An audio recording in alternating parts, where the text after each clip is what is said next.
Bueno, hermanos, vamos a tener la lectura de la palabra del Señor. Lo vamos a hacer en el libro de Marcos, San Marcos. Vamos a leer desde el versículo 17, San Marcos 14, desde el versículo 17 al 26. Nos dice así la bendita palabra de Dios.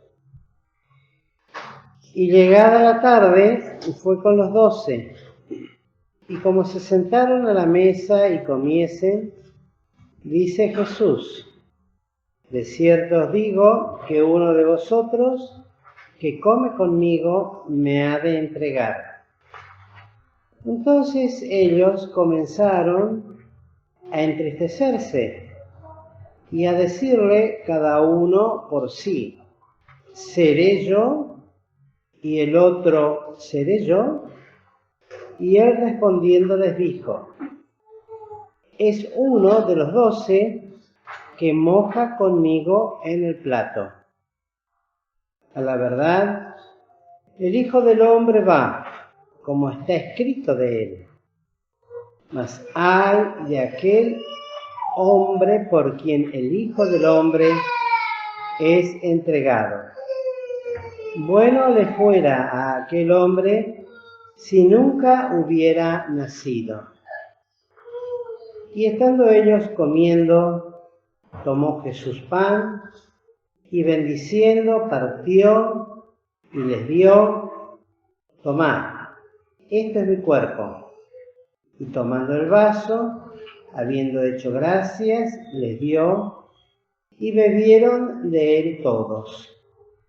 Y les dice: esto es mi sangre del nuevo pacto, que por muchos es derramada.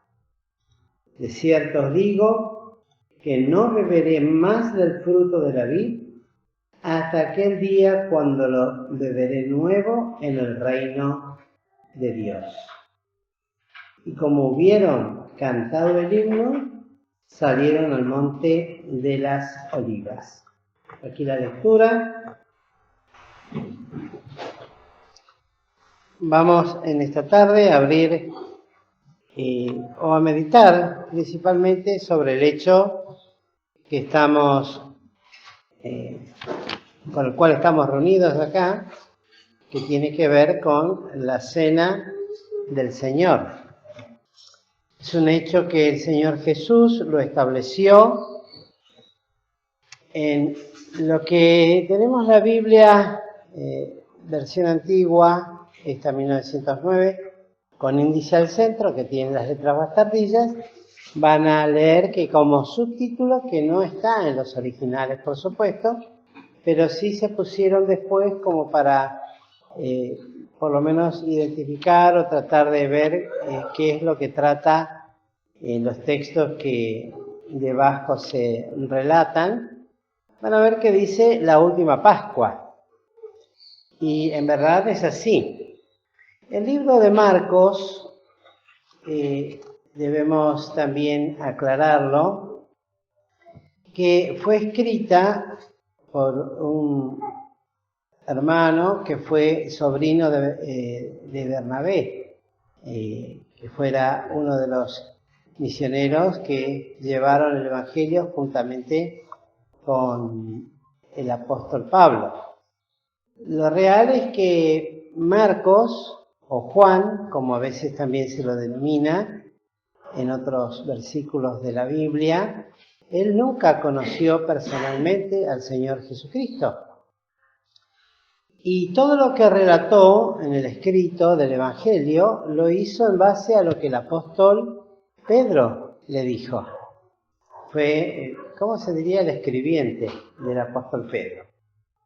Y me llamaba la atención, pensando en los hermanos que estuvieron en la quinta, el día del picnic, que me tocó hablar a mí con respecto a lo que San Juan relata en los capítulos 13 al 17, todo eso ocurre, para que ustedes tengan una idea, para que nos quede más claro, lo hice mención en aquel lugar, pero lo vuelvo a hacer mención aquí ahora en la iglesia, en lo que acá Marcos, por relato del apóstol Pedro, porque esto, si bien fue inspirado de Dios, fue lo que en esa inspiración y guía de estos hombres santos es lo que quedó registrado. Del 17 al 26 relata Marcos, que no fue apóstol, el hecho principalmente del establecimiento o de la institución de la cena del Señor. Y ustedes fíjense que no hace mención, aunque Pedro estaba durante el lavamiento de los pies, que fue un partícipe directo, que acá cuando dice, seré yo, Señor, seré yo, Juan relata que Pedro, que era el mayor de todos, le dice a Juan que le pregunte al Señor quién sería. Y otros detalles más que después Juan lo relata, pero Marcos no hace mención de ello. Y no significa que esté mal, sino que es complementario a lo que después amplía el apóstol Juan con otra visión de carácter espiritual que no disiente o que no está en contra de los otros evangelios, sino que lo complementa perfectamente. Por eso quería aclararlo esto, porque más para los nuevitos que pudieron estar en la quinta y que hice mención de estas cosas. Fíjense qué notable, ¿no? Qué breve síntesis, y lo que el Espíritu le dio a Pedro para que le relatara a Marcos, para que escribiera la palabra de Dios y que esto quedara así registrado como Dios quería que fuese, palabra por palabra, cosa por cosa, al estilo de Marcos. Una de las cosas que a mí se me ocurrió pensar también era el hecho de que Pedro, al ser un rudo hombre de mar, le costaría escribir también. Por el hecho de que, aunque después en su hablar se sabía de él que había estado con Jesús, por el modo, por el estilo, por la forma de hablar, sabían que habían estado con Jesús. Evidentemente, el modo de hablar de Jesús se distinguía no por lo culto, sino por lo espiritual de su lenguaje, por los términos que se utilizaría, como suele ocurrir con muchos creyentes que son espirituales y su modo de hablar es correcto y no es el vulgar de este mundo, inmediatamente se lo distingue. La gente se da cuenta de aquel que tiene una forma de hablar muy vulgar, muy soez, muy chabacana, se podría decir, o vulgar. Y de aquel que tiene un léxico, y a veces en los jóvenes, cuando utilizan palabras que no todo el mundo la utilizan. Siempre recuerdo con mi hija Bárbara, ya estando en nivel terciario, ya estaba preparándose para ser maestra de chicos especiales, que la directora del colegio le hizo una entrevista, una cosa así, entonces ella le dijo, sí, lo que hay que hacer es discernir entre una cosa y otra. Y esa palabra, dice, me acuerdo tan clarito, pues, ¿sabes cuántos años hace que nadie usa esa palabra conmigo? La palabra discernir. Del mundo, la gente del mundo. Estamos hablando de creyentes.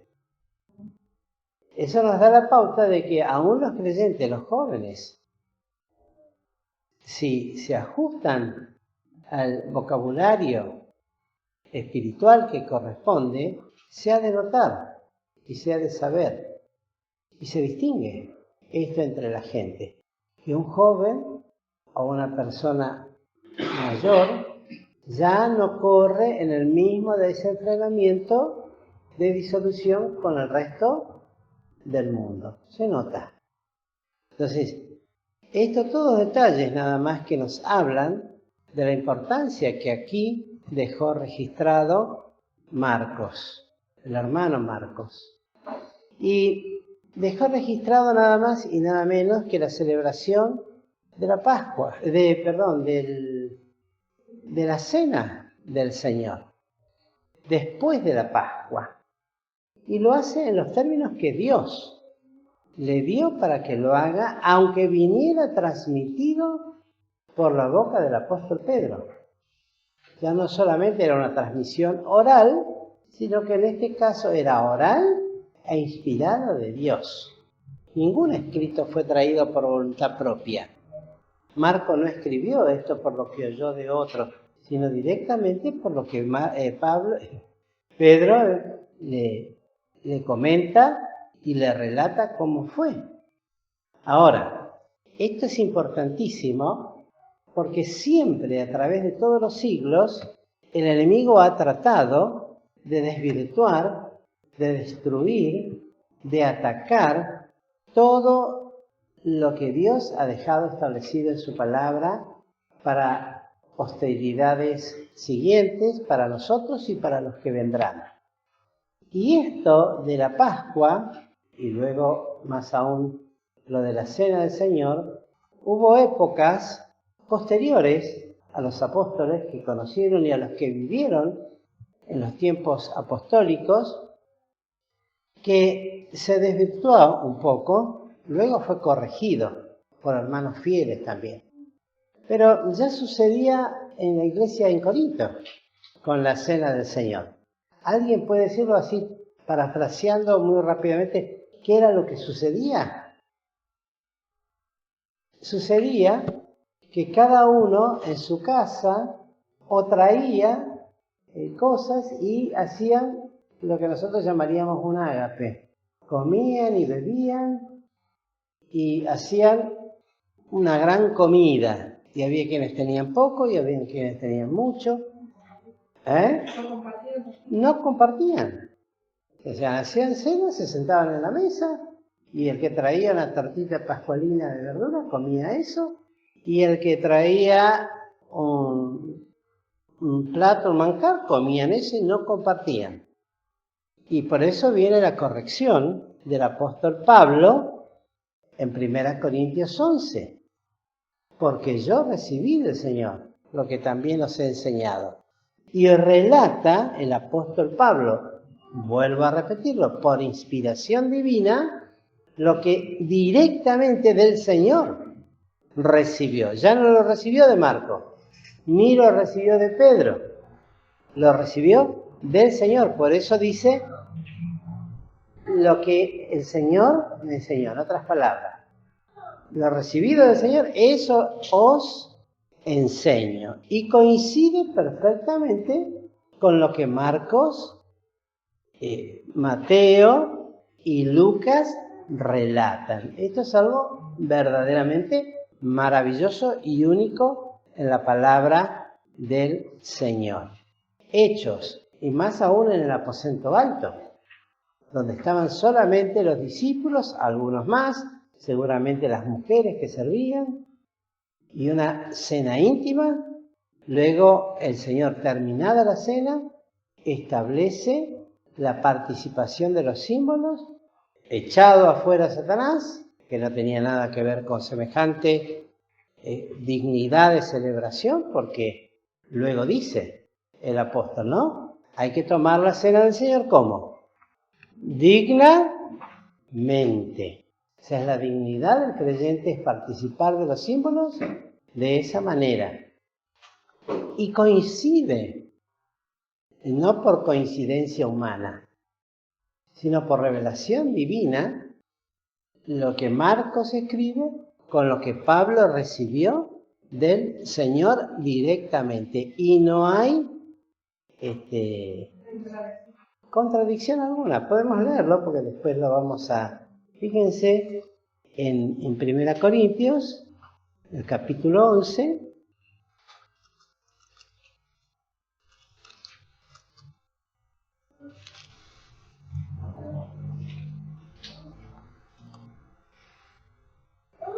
porque luego, fíjense, y esto hablando de cómo lo comían. En el versículo 19 dice, luego de hablar que había disensiones y peleas, que era necesario que haya aún entre vosotros herejías, para que se manifiesten los que son y que sean probados entre vosotros y los que no eran de vosotros. Cuando pues os juntáis en uno, esto no es comer la cena del Señor, porque cada uno toma antes para comer su propia cena, y el uno tiene hambre y el otro está embriagado. Fíjense el ambiente en que celebraban la cena del Señor. Pablo tiene que corregir esto, porque ya lo había visto seguramente y había llegado a sus oídos. Hermano, fíjese, porque hay hermanos que vienen embriagados o se embriagan mientras comen la cena del Señor, y otros tienen hambre porque no tienen qué comer. Por ahí traen un pan y reparten un pan. Entonces, luego de esto, exhorta y les dice: no tenéis casas en que comáis y bebáis, o menospreciáis la iglesia de Dios y avergonzáis a los que no tienen. Miren a qué punto habían llegado. Corinto realmente era una iglesia difícil, de cristianos difíciles, de llevar, de tratar, y las cosas que tuvo que ir corrigiendo. Uno podría hacer un listado de correcciones, de carnalidades, de excesos, de cosas fuera de lugar, de cosas mal practicadas, empezando desde el primer momento de los bandos. Yo soy de Apolo, yo soy de este, yo soy del otro. ¿Cuántas cosas tuvo que ir corrigiendo el apóstol Pablo? Y acá les corrige el tema de la participación de los símbolos. Y luego dice: porque yo recibí del Señor. En un momento, cuando el Señor lo llevó al desierto y estuvo 3 años, él dice, Pablo, yo no conferí ni con carne ni con sangre, y no habló solamente con Pedro en algún momento, y muy poco tiempo, pero no trató con los discípulos, con los apóstoles. Él recibió del Señor directamente. ¡Qué maravilla! ¡Qué comunión espiritual profunda, genuina! Al punto tal que podemos decir que el relato de Pablo se ajusta perfectamente al relato de Dios, para que él lo escribiera y lo transmitiera y ordenara en la iglesia de Corinto la forma en que debía ser participado estos símbolos, y luego establece esa palabra que les dije anteriormente. Y dice que el Señor Jesús, la noche que fue entregado, tomó pan. Ya no está hablando de la cena, de la Pascua, ni del hecho de haber echado a Satanás. Eso ya quedó para el relato de los evangelios. Ahora les ordena a los creyentes cómo debían participar. Y habiendo dado gracias, lo partió y dijo: tomad, comed. Esto es mi cuerpo que por vosotros es partido. Igual a lo que dice, palabras más, un poquito menos, un poquito más, Marcos, perdón. Ahora, si ustedes leen Juan, en Juan no está relatado el momento en que el Señor reparte el pan y el vino. Es notable, ¿no? Se dedicó más el Espíritu de Dios, porque así lo vamos a decir, en Juan, a relatar lo que el Señor tenía para darles en sus últimos consejos y pensamientos de enseñanza, y las últimas disposiciones para ella. Pero este acto lo relatan los primeros 3 evangelios, y lo establece acá Pablo para todas las iglesias, Porque así como enseñaba en Corinto, ustedes van a ver que no hay otra iglesia a las cuales él escribió que les enseñara cómo tenían que tomar la cena del Señor. ¿Y saben por qué? Porque esta carta fue leída en todas las iglesias. Esa era la orden.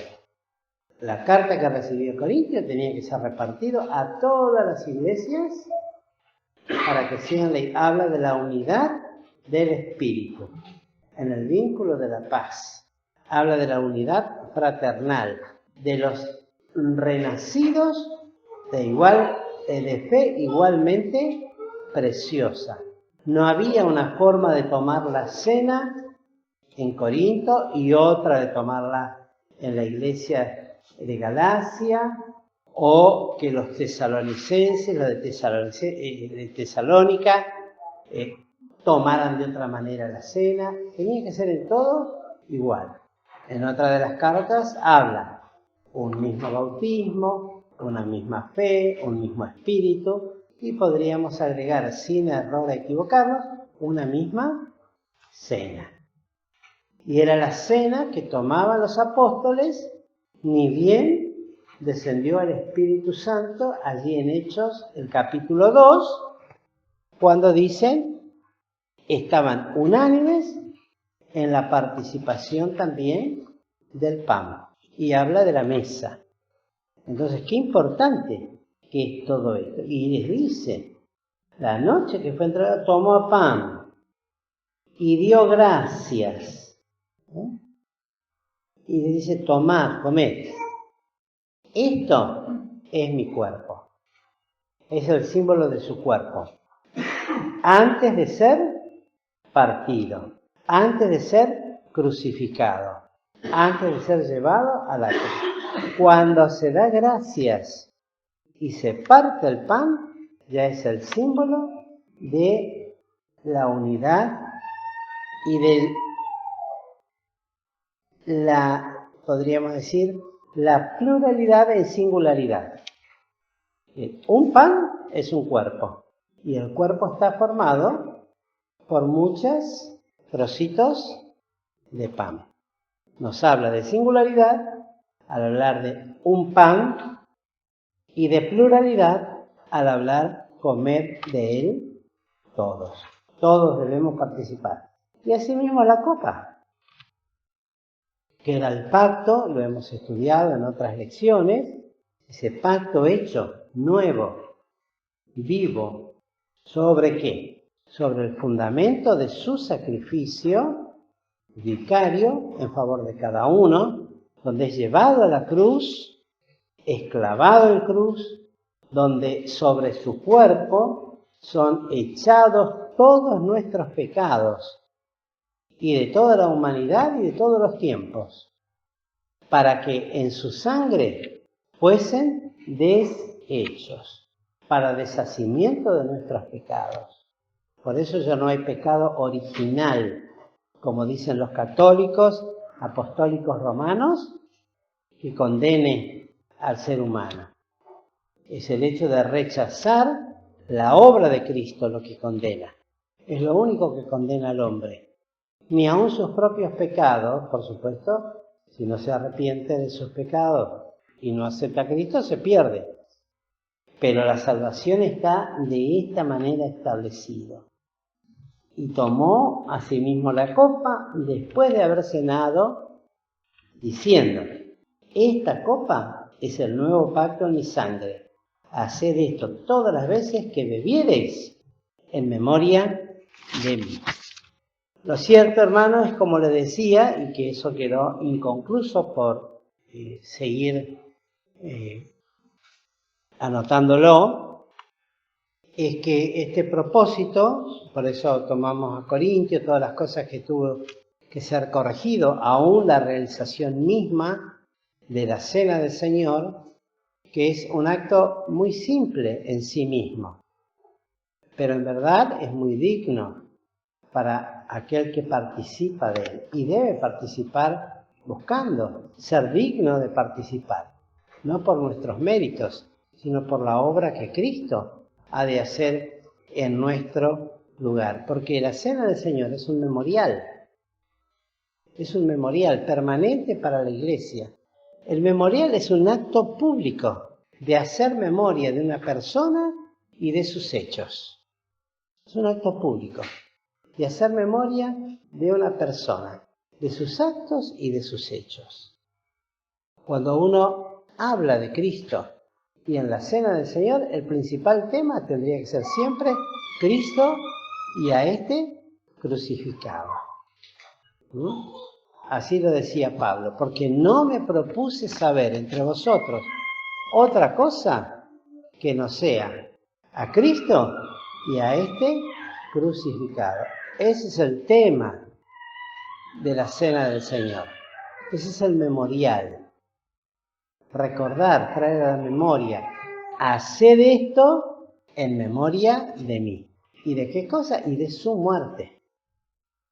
Porque no podemos pensar en sangre y en un cuerpo roto sin que intervenga muerte. No podemos pensar en algo que sea solamente utópico o de la imaginación.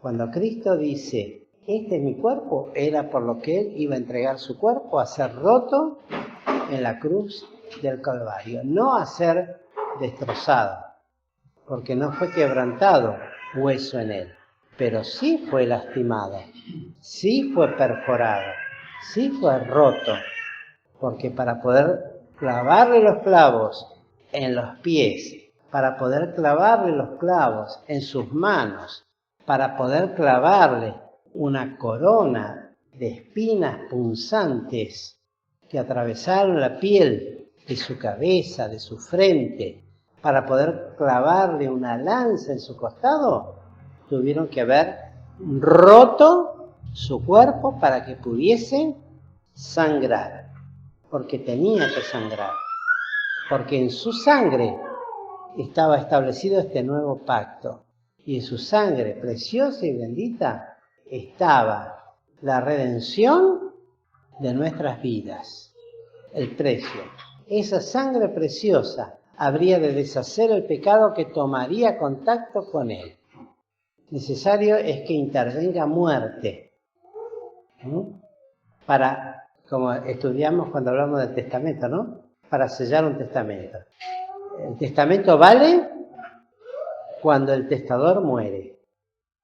Y en este caso le dio valor a este momento la muerte de Cristo. Por eso siempre tenemos que recordar este hecho inmediatamente, pues conmemora este acto, este memorial, dos cosas muy importantes, entre muchas otras. Pero la primera es la liberación. Ustedes recuerdan, ¿no? Y saben que, y hoy se hablaba de eso, ¿no? Desde que el hombre pecó, desde que Adán pecó, bueno, cayó bajo el yugo de ¿quién? Y un yugo de hierro, ¿eh? Estamos hablando, ¿de quién? Del pecado y de la muerte. Y ya no puede el hombre librarse por sí mismo de tal condición del pecado. No puede dejar de hacer otra cosa que pecar. No hay en el hombre capacidad alguna de hacer cosas santas, hablando de ser agradables a Dios, en su estado natural. Por cuanto todos pecamos y estamos destituidos de la gloria de Dios. Y todos estamos muertos en nuestros delitos y pecados. El pecado es un yugo de hierro absolutamente inquebrantable por el propio hombre. No hay educación, no hay modo, no hay moralismo, no hay forma en que el hombre pueda deshacerse de sí mismo o por sí mismo del pecado. Solamente Cristo es el que rompe las cadenas, y lo cantan en la escuela dominical, y lo cantamos, lo hemos cantado, lo seguiremos cantando.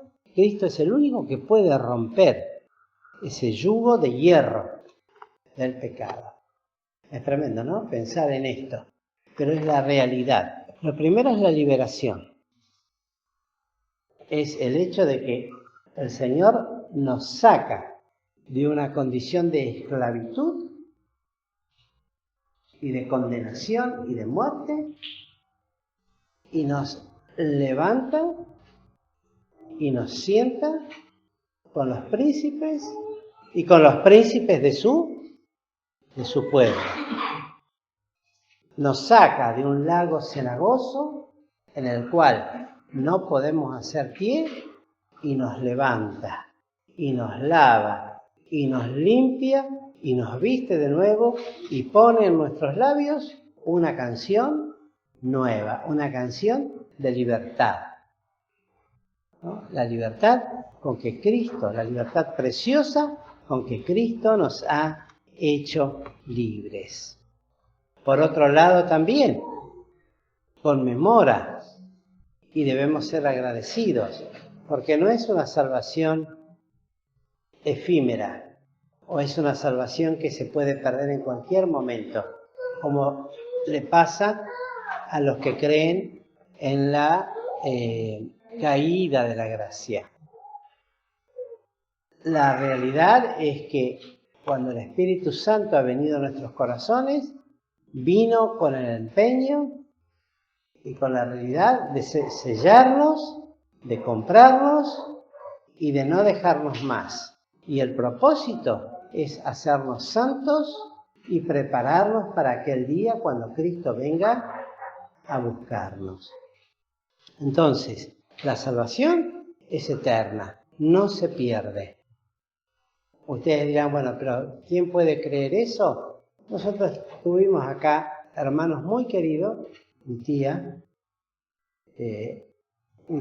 Dora, para los que así se llamaba, para los que no la conocieron, una anciana realmente piadosa, pero que vivía siempre con ese temor de perder su salvación.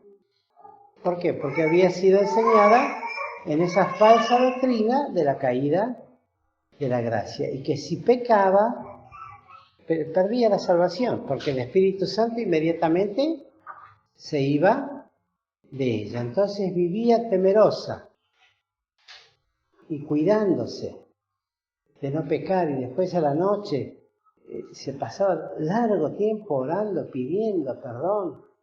Yo lo he escuchado, por sus pecados, por sus cosas, que Dios le perdonara. Y al modo de David decía, y no me dejes tu Espíritu Santo, no quites de mí. Ella decía, no me dejes. Pero fíjense a lo que puede conducir una doctrina errónea, que puede producir dos cosas. O cansarse de pedir, porque todos los días de alguna manera pecamos, si no es de hecho, es con la lengua o con el pensamiento, y llega un momento que ya ni pedimos perdón por los pecados. Y vivimos una vida de hipocresía. O se vive una vida de tortura. Se puede vivir hipócritamente después, ya ni pedir perdón por los pecados, me acuesto y duermo, y bueno, mañana será otro día y seguimos, ya no me interesa más. O vivir una vida de tortura, pensando si es que soy realmente un hijo de Dios, que puedo perder esa gracia bendita. La cena del Señor nos recuerda que la salvación es eterna. Y cuando Cristo nos compró con el precio de su vida y nos compró para siempre. Efesios 1, del 13 en adelante. O podemos leer todo el capítulo 1 si ustedes tienen, o el 1 y el 2 y otros capítulos más. Es para siempre. Pero no por eso que eso sea una cobertura de malicia. Entonces, también nos conmemora. Y también traer a la memoria del porvenir. ¿Por qué? Porque el Señor le dice a Pablo, y así lo dice allí en Marcos, cuando leíamos recién, luego de hablar de su sangre, que por muchos es derramada, de cierto que no beberé más del fruto de la vid hasta aquel día cuando lo beberé nuevo en el reino de Dios. Y acá nos dice, este es el nuevo pacto en mi sangre, haced esto todas las veces que bebiereis en memoria de mí. Porque todas las veces que comiereis este pan y bebiereis esta copa, la muerte del Señor anunciáis hasta que venga. Y se cumpla lo que dice acá, que lo beberá con nosotros nuevo, con todas las cosas ya nuevas para nosotros, en aquel día cuando lo beberá en el reino de Dios con nosotros.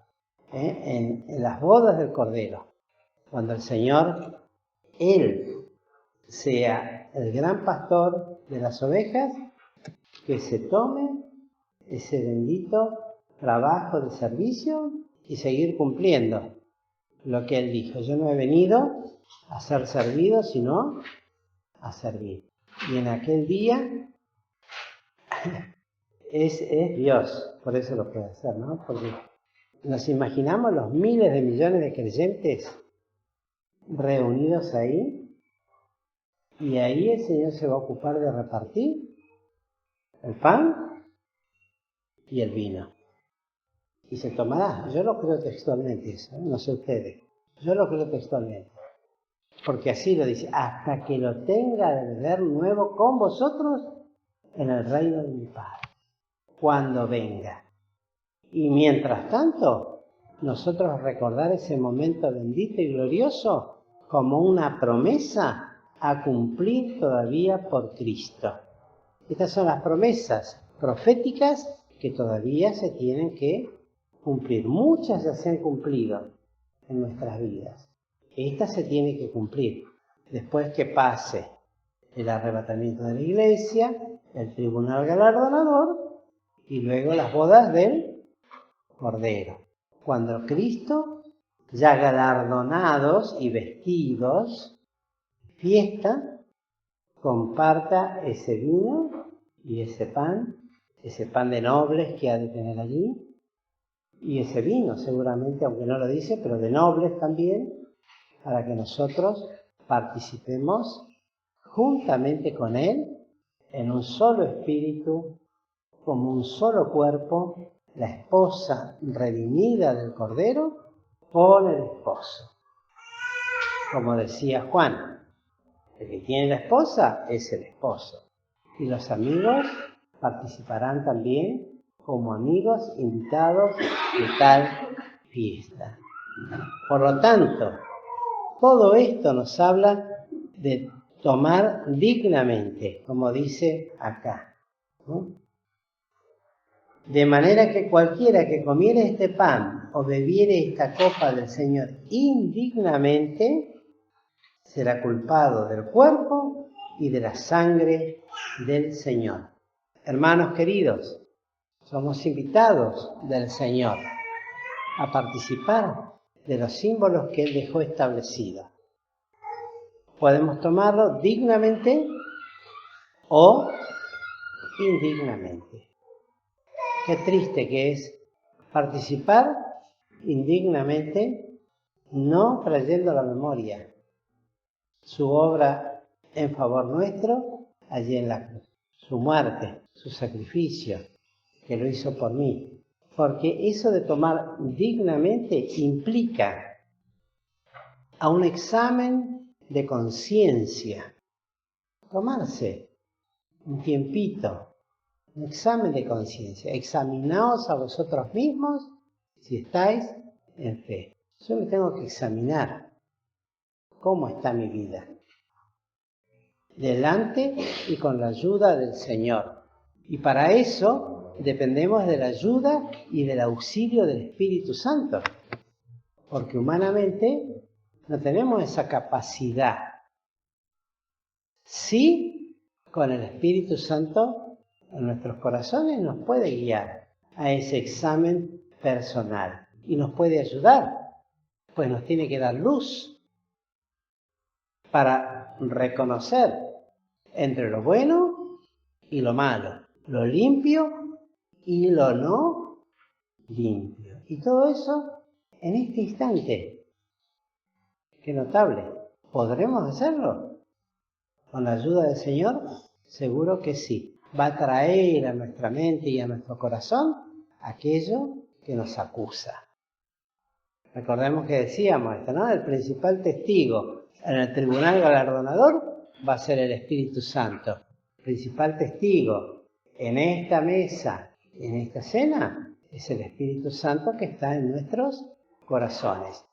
Y si le rogamos a Dios, su Espíritu nos ha de guiar a arrepentimiento.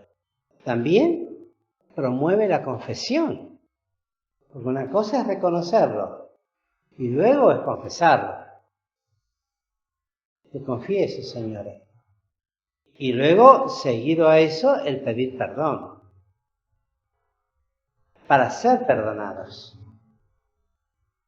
Dios perdona, pero sería mejor todavía si nosotros, de nuestra propia voluntad y amorosa voluntad hacia el Señor, pedimos perdón. Señor, perdóname. No como quien repite una oración hueca. Perdóname todo el pecado, límpiame de toda mi maldad, Señor, gracias te doy por todo. Y ni siquiera pienso en lo que estoy diciendo. Yo siempre digo esto, ¿no? Tenemos que aprender a escuchar nuestras oraciones. Tenemos que aprender a escuchar lo que oro. Como tengo que aprender a escuchar lo que oran otros. Eso capaz que a veces es más fácil. Pero escuchar lo que yo oro. Y orar más, ¿cómo podemos decir? Con entendimiento, pero también más detenidamente. Porque estoy oyendo lo que digo. Y no hay palabra ociosa de la cual no tendremos que dar cuenta un día. Si yo me acostumbro a oír con los oídos espirituales, por supuesto, que estoy diciendo, voy a repetir oraciones huecas, ustedes fíjense, y esto no lo digo por ninguno de los que está acá, para que nadie se haga idea que hablo. Pero a veces uno escucha oraciones que son un calco. ¿Saben lo que es un calco? Hoy día ya no sé si se usa calco. Una copia. Tengo hecho así un pilón de copia de la misma oración.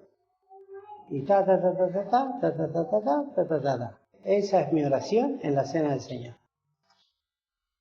Y faltan oraciones espontáneas, surgidas de escuchar lo que estoy diciendo, de escuchar lo que estoy hablando, porque estoy hablando con Dios, de escuchar detenidamente la oración que le estoy dirigiendo a mi Padre Celestial en el nombre de su Hijo. Y es lo que Dios escucha y es lo que Dios ve. Y nosotros que lo emitimos, ni lo escuchamos ni lo vemos. Nos conformamos simplemente con el hecho de repetir lo ya sabido, lo que tengo que decir. Es como a veces cuando criticamos, lamentablemente, a los adolescentes, ¿no? Saben perfectamente lo que nos tienen que decir para calmarnos. Ellos saben primero lo que tienen que decir, porque se criaron con eso, saben lo que tienen que decir, saben cuándo tienen que llorar. Es como a veces cuando le decimos, bueno, vos tenés que dar un testimonio, empezás a hablar y después empezás a llorar. Y ahí me ocurrió tal experiencia y no me estoy burlando de nadie, pero parece que fuera así. Las oraciones al Señor. porque tiene que haber una limpieza de pecados. Ya deberíamos venir preparados. Pero si no lo hicimos, al participar de los símbolos, hacerlo dignamente. Y para poder limpiar pecados, no significa solamente confesarlos, decirlos. El Señor los limpia, pero nosotros también. Tenemos que tomar la iniciativa de agarrar la escoba y barrer y sacar. Te confieso que tengo todo el piso sucio, Señor. Límpialo. Y Dios no va a venir a barrerlo. ¿Y cómo lo dejo? ¿O cómo lo saco? Dejando, como dice el Señor le decía a sus pobres almas a las cuales sanaba, vete y no peques más. ¿Quiero dejar algo en la cena del Señor frente a los pies de Cristo? Tengo que confesarlo, pedir perdón y dejarlo ahí. Tengo que dejar esto lo tengo que dejar. No puedo, pues si no, confieso, digo, pido perdón, lloro, me lamento y antes de salir agarro otra vez la bolsita con las cosas y me las llevo. Y al domingo siguiente, otra vez la misma historia. Y con el tiempo esto produce hipocresía, una doble vida, cansancio, enfriamiento espiritual, dejar de leer la palabra de Dios, dejar de meditar en ella, no dejar que Dios nos hable al corazón y tantas otras cosas más que podríamos agregarle a esa experiencia triste de no tomar la cena dignamente. La corrección de nuestras vidas y también esa restauración espiritual que necesitamos para poder servir al Señor. Porque para eso hemos venido a este mundo. Vinimos para ser salvos, pero cuando soy salvo, soy deudor de Dios y de Cristo. Y tengo que ser un servidor. A veces decimos, bueno, pero no todo el mundo puede servir a Cristo. Sí que puede servir. A lo que Dios lo llame. Y la pregunta sería, ¿sabe Dios a qué me tiene que llamar? ¿O a qué me ha llamado para que le sirva? Porque podemos decir, bueno, pero Dios no me llamó para que yo sea un predicador, un enseñador, un maestro de escuela dominical. Yo no tengo ese llamado, y puede ser, ¿sí? Pero para algo te llamó. Y Dios tiene más sabiduría que yo para decirte al corazón a qué vocación santa nos ha llamado. Y en eso ser hallado fiel. Todo eso trae la cena del Señor. ¿Cuántas cosas, no? El crecimiento, el crecer como creyentes. La pregunta es, ¿nosotros creemos que podemos crecer como creyentes? ¿O voy a permanecer toda la vida estancado en el mismo lugar? ¿Saben lo que es crecer espiritualmente? La maduración espiritual que viene a través de las pruebas, de los sufrimientos, del ministerio, del servicio, de sufrir a los hermanos. No es solamente crecer como se crece en la facultad. Les voy a dar un ejemplo burdo. Un médico, un cirujano, póngale, recién egresado, un cirujano recién egresado y un cirujano con 30 años de ejercicio en la profesión o en la vocación de cirugía.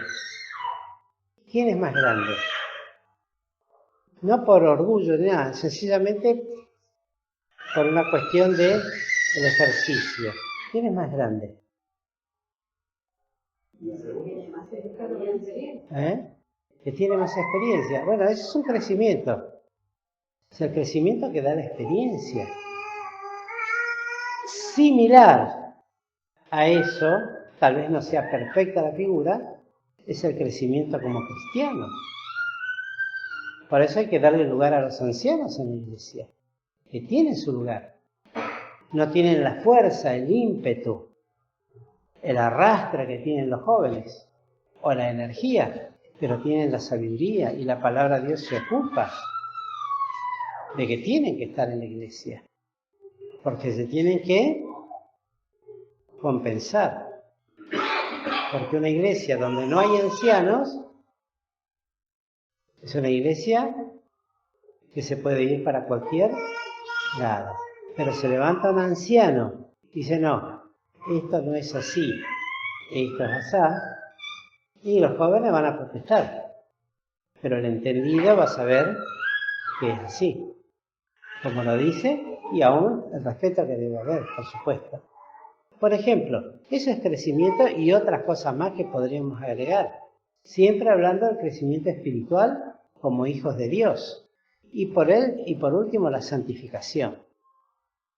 Ser hechos santos como Él es santo. Y la santidad se obtiene con un corazón limpio, no por un corazón doble. Ser hechos santos como Él también, porque a santidad nos llamó Dios. Ser santos, como Él también es santo. ¿Cuántas cosas, hermanos, surgen de la cena del Señor? Están ahí y están representadas por un memorial. Me tiene que traer la memoria. Así que cuando comemos ese pancito, cuando tomamos de la copita, todo eso está involucrado. Bueno, y cada uno lo sepa aprovechar para que lo coma y lo beba dignamente. Ignorando todo eso exprofesamente es tomarlo indignamente. Y come y bebe juicio para sí. Es el otro extremo, que no tenemos tiempo de hablar. Vamos entonces ahora a participar de los símbolos.